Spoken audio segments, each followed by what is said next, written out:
शरीरं मे विचर्षणं जिह्वा मे मधुमत्तमा कर्णाभ्यां भूरिविश्रुवम् ब्रह्मणः कोशोऽसि मेधया पिहितः श्रुतं मे गोपाय ॐ शान्ति शान्ति शान्ति। ये स्त्री स्वर तो परिचित जान नहीं पड़ता। क्या वैदिक युग में स्त्रियां भी वेदों का पाठ करती थी? चलकर देखता हूं।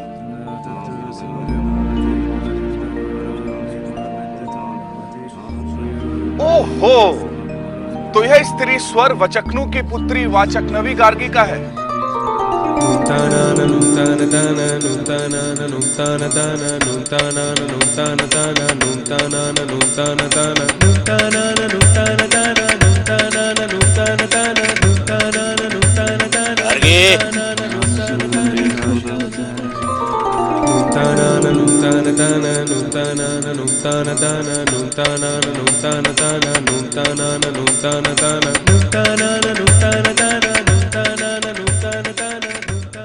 बहुत हो चुकी शिक्षा, अब जल्दी से गार्गी के लिए कोई वर ढूंढिए। वर ढूंढने से उसकी शिक्षा समाप्त हो जाएगी।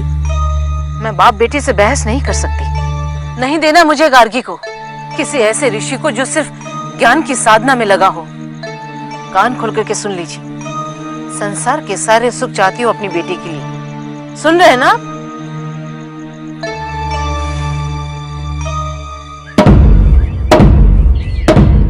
सुनो सुनो सुनो, मिथिला देश के राजा जनक, विदेह जनक ने ब्रह्म सभा का आयोजन किया है। दूर दूर से ऋषि, तपस्वी, विद्वान, विचारक ब्रह्म सभा में भाग लेने के लिए आ रहे हैं। वेदज्ञ, विद्यार्थी सभी ब्रह्म सभा में आमंत्रित हैं।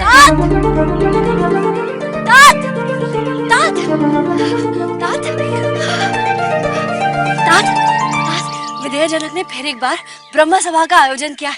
आर्यावर्त के एक से एक विचारक वहाँ होंगे। आचार्य आरुणी उदालक, आचार्य उशस्ती, आचार्य कोहर, आचार्य विदक, श्वेत केतु और शायद आचार्य याज्ञवल्क्य से भी वही मुलाकात हो जाए। तू कहीं नहीं जाएगी। क्यों? गार्गी वहां क्यों नहीं जा सकती? नहीं बनाना मुझे इसे ब्रह्मवादिनी। अब क्या विश्वरा, अपाला, घोषा, काठी, कलापी, कहावर्ची, रोमशा, सुलभा, यामी, वैश्वती, मैत्रेयी क्या ये ब्रह्म सभा में नहीं जाती थी? मैत्रेयी याज्ञवल्क्य के हाथों स्वयं को हारी गई ना। याज्ञवल्क्य के हाथों हारने में भी गौरव है। हम चुप कर वाचा। कंगले ऋषि कुमारों के बीच गार्गी नहीं जाएगी, सुन लिया ना? तात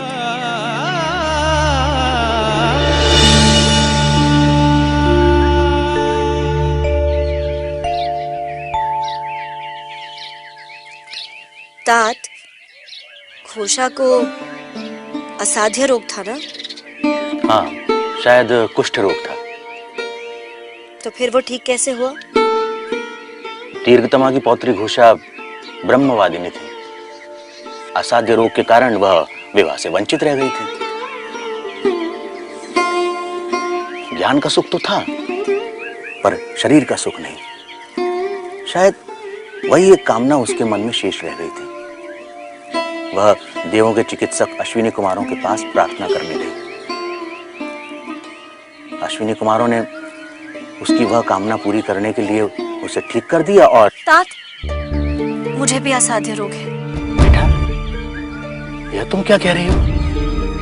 हाँ तात, मैं भी उस सत्य को जाने बिना, जिसे ऋषि ब्रह्म कहते हैं, ठीक नहीं हो पाऊंगी। बेटा, आज जान लिया मैंने तेरा असाध्य रोग। ब्रह्म सभा में जाए बिना तुम मानोगी नहीं ना?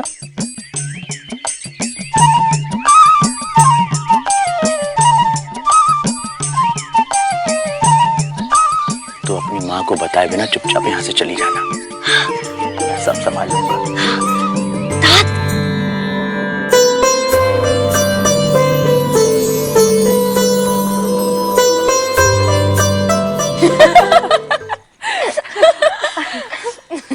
गार्गी, ये ब्रह्म सभा होती क्या है जिसके लिए तू एक एक दिन ऐसे काट रही है जैसे कोई प्रेयसी अपने प्रिय के लिए विरह में दिन काट रही हो? अरे ऐसा अवसर हर दिन थोड़ी ना आता है, बरसों में कभी कभी ब्रह्म सभा का आयोजन होता है। ये ब्रह्म सभा क्या होती है? ब्रह्म की पड़ताल के लिए जो सभा बुलाई जाती है उसे ब्रह्म सभा कहते हैं। और उसमें करते क्या है?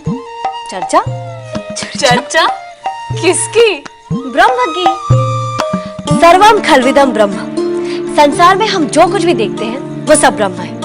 मैं कौन हूँ, तुम कौन हो, ये सृष्टि कहाँ से बनी, इसका रचयिता कौन है, इन सब की चर्चा ब्रह्म सभा में होती है। गार्गी, तुम्हारी माँ तुम्हें ढूंढ रही है। तुम लोगों ने मुझे बातों में उलझा दिया, अब माँ से बहुत डांट पड़ेगी।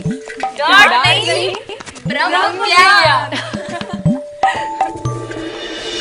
वैदिक साहित्य में अरुंधति, गार्गी और मैत्रेयी के अलावा अदिति, जाहू, शिवा, वपुना, अपाला, लोपामुद्रा, श्रीमती, वेदवती, धारिणी, रोमशा, सुलभा, यामी, इंद्राणी, सिद्धा और स्वधा का नाम सम्मान से लिया जाता है।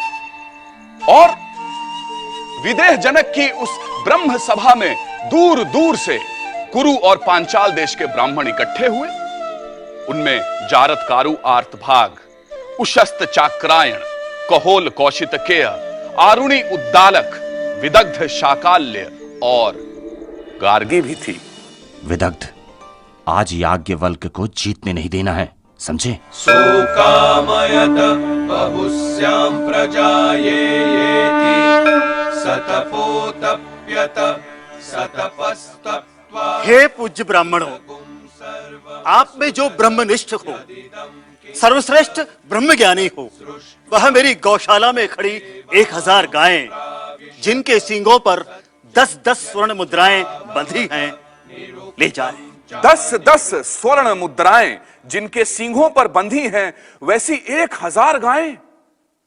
किसी को अपने कानों पर विश्वास ही नहीं हो रहा था। और स्वयं को सर्वश्रेष्ठ ब्रह्मज्ञानी समझने का साहस कौन करता?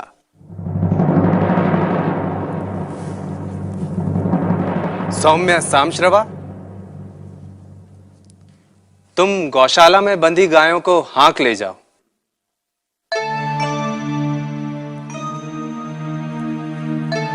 याज्ञवल्क, क्या तुम सचमुच सर्वश्रेष्ठ ब्रह्मज्ञानी हो? जो भी यहाँ सर्वश्रेष्ठ है उसे मेरा प्रणाम। मुझे तो इन गायों की आवश्यकता थी, इसीलिए मैंने यहाँ से ले जा रहा हूँ। अब यहाँ जो भी स्वयं को ब्रह्मनिष्ठ समझता हो वह मुझे चुनौती दे सकता है। याज्ञवल्क्य, मेरे प्रश्नों का उत्तर दिए बिना तुम यहाँ से एक गाय भी नहीं ले जा सकते। और एक एक कर आर्तभाग, उशस्त चाक्रायण, कहोल कौशितकेय, आरुणि उद्दालक ने याज्ञवल्क्य से प्रश्न किए। अब गार्गी ने याज्ञवल्क्य को चुनौती दी।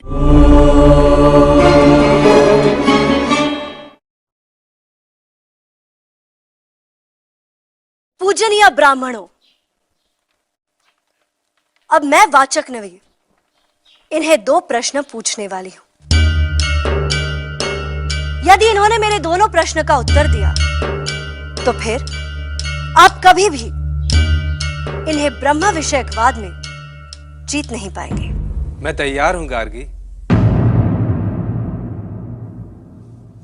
आचार्य याज्ञवल्क्य, काशी का या विदेह का युवा क्षत्रिय पुत्र प्रत्यंचा रहित धनुष्य लेकर, प्रत्यंचा चढ़ाकर शत्रु को अत्यंत पीड़ा देने वाले 2 बाण हाथ में लेकर जैसे खड़ा होता है, मैं आपके सामने खड़ी हूं। प्रश्न पूछो गार्गी। और गार्गी ने आत्मा के स्वयं के सत स्वरूप के बारे में पूछा। कालत्रये अपि तिष्ठति इति सत, यानी जो नित्य है, जो भूत, वर्तमान और भविष्य में स्थित है और जो तीनों कालों में भी नहीं बदलता, वही सत है, वही आत्मा है। ऐसा कोई समय न था जब वह नहीं था, ऐसा कोई समय न होगा जब वह नहीं होगा। वह अखंड है, वह अविनाशी है, वह निर्विकार है।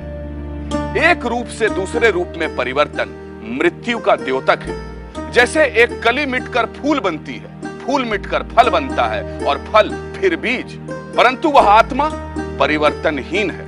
वह सदैव एक रूप रहता है। शरीर की मृत्यु होती है, विचार बदलते हैं, संसार बदलता है, पर वह आत्मा सदैव वही रहता है।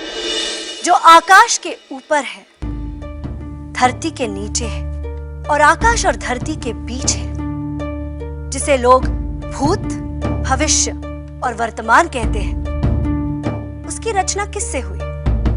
वो किस में ओतप्रोत है? आकाश से। आकाश एव तदोतम च प्रोतम च।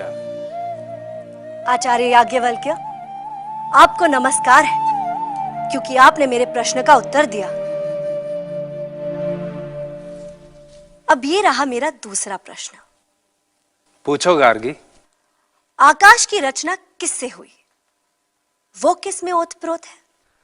गार्गी, तुमने जो पूछा वह यही है जिसे ब्रह्मवेत्ता अक्षर कहते हैं, ब्रह्म कहते हैं। वह आत्मा है, वही सत्य है जो हर स्थिति में एक सा रहता है। वह न सुंदर है न असुंदर, वह न स्थूल है न सूक्ष्म है, वह न दीर्घ है न ह्रस्व, वह न प्रकाश है न अंधकार, न आकाश है न वायु, वह न आकार है न छाया, वह न स्नेह है न आसक्ति, वह न आग है न जल है, वह रस नहीं, गंध नहीं, चक्षु नहीं, श्रोत्र नहीं, मन नहीं, वाणी नहीं, तेज नहीं, प्राण नहीं, मुख नहीं, मात्रा नहीं, जिसके भीतर कुछ नहीं, जिसके बाहर कुछ नहीं, संग और निसंग से परे है वह। न उसका अंत होता है, न ही उसका कोई अंत कर सकता है। वह अनादि है, अनंत है। गार्गी, इसी ब्रह्म, इसी अक्षर की सत्ता के कारण सूरज और चंद्रमा अपने अपने स्थान पर कायम है। इसी अक्षर की सत्ता के कारण धरती और आकाश कायम है। इसी ब्रह्म के प्रशासन के कारण पर्वत स्थिर है, नदियां बहती हैं। इसी अक्षर के प्रशासन के कारण ही मनुष्य दान देने वालों की प्रशंसा करते हैं, देवता यज्ञ करने वालों की, और पूर्वज तर्पण की अपेक्षा रखते हैं। गार्गी, जो इस अक्षर, इस ब्रह्म, इस आत्मा को न जानकर यज्ञ करता है, अनेक वर्षों तक तप करता है, उसके सभी काम असफल होते हैं। गार्गी, जो इस अक्षर ब्रह्म को न जानकर इस लोक से चला जाता है, वह कृपण है, दुर्भाग्यशाली है, दया का पात्र है। और जो इस अक्षर ब्रह्म को जानकर अमर हो जाता है, वही ब्राह्मण है, ब्रह्मवेत्ता है। गार्गी, वह ब्रह्म सारे जगत में अस्तित्व मात्र के रूप में ओतप्रोत है। वह ब्रह्म पेड़ है, वह ब्रह्म पशु है, वह ब्रह्म हम सब हैं। वह ब्रह्म मैं हूं, वह ब्रह्म तुम हो, वह ब्रह्म आप हैं। यह है ही आत्मा है। इस है के द्वारा बताया गया अस्तित्व ही आत्मा है। यह सत्य ही आत्मा है। यही हमारा वास्तविक रूप है। आकार में विकार आता है, परंतु आत्मा निराकार और निर्विकार है। गार्गी, यह ब्रह्म ही हम सबके भीतर अदृश्य दृष्टा है, जो किसी ने देखा नहीं, परंतु वह सबको देखता है, जिसको किसी ने सुना नहीं, परंतु जो सबको सुनता है, जिसका चिंतन नहीं किया जा सकता, परंतु वह सबका चिंतन करता है, जिसे कोई नहीं जानता, परंतु वह सब कुछ जानता है। इस ब्रह्म के अलावा कोई नहीं है देखने वाला दृष्टा, सुनने वाला श्रोता, चिंतन करने वाला चिंतक या जानने वाला ज्ञाता। इसी ब्रह्म से ही आकाश का ताना बाना बुना गया है। यही सत्य है जो अजर है, अमर है। भगवान, इस ज्ञान चर्चा में इन्हें कोई नहीं हरा सकता। हमारे लिए यही ठीक होगा कि हम इन्हें प्रणाम कर विजेता मान लें। रसिकों, जिस ताने बाने से बुना है यह संसार, हम उससे भिन्न नहीं हैं। सत स्वरूप ब्रह्म ही हैं हम। वा एतदक्षरं गार्गी अविदित्वा अस्माल्लोकात् प्रैति सकृपणः अथय एतदक्षरं गार्गी विदित्वा अस्माल्लोकात् प्रैति सब्राह्मणः। वंदे भारतीय संस्कृति। धन्य है भारत भूमि और उसकी संतानें। सनातन संस्कृति के महान दृष्टिकोण से नारी सर्वोत्तम ज्ञान ब्रह्म ज्ञान की अधिकारिणी है, भोग्या नहीं अपितु आराध्या है। केवल गार्गी ही नहीं बल्कि सनातन संस्कृति में सुलभा, मैत्रेयी, सती अनसुया, मां मदालसा, शांडिलिनी, वेदवती, सुयशा जैसी अनेकानेक नारियां हो गई, जिन्होंने अपनी विलक्षणता से सारे संसार को आश्चर्यचकित कर दिया। विडंबना तो ये है कि जिस देश में नारी को नारायणी की उपमा दी जाती है, जहां की नारी संस्कारों की मसाल थामकर परिवार को सही दिशा दिखाने का सामर्थ्य रखती है, वहीं आज पाश्चात्य कुसंस्कारों के अंधकार में गुम होती जा रही है। क्या ऐसे ही भविष्य की कल्पना की होगी हमारे ऋषि मुनियों ने? स्वयं सोचिए।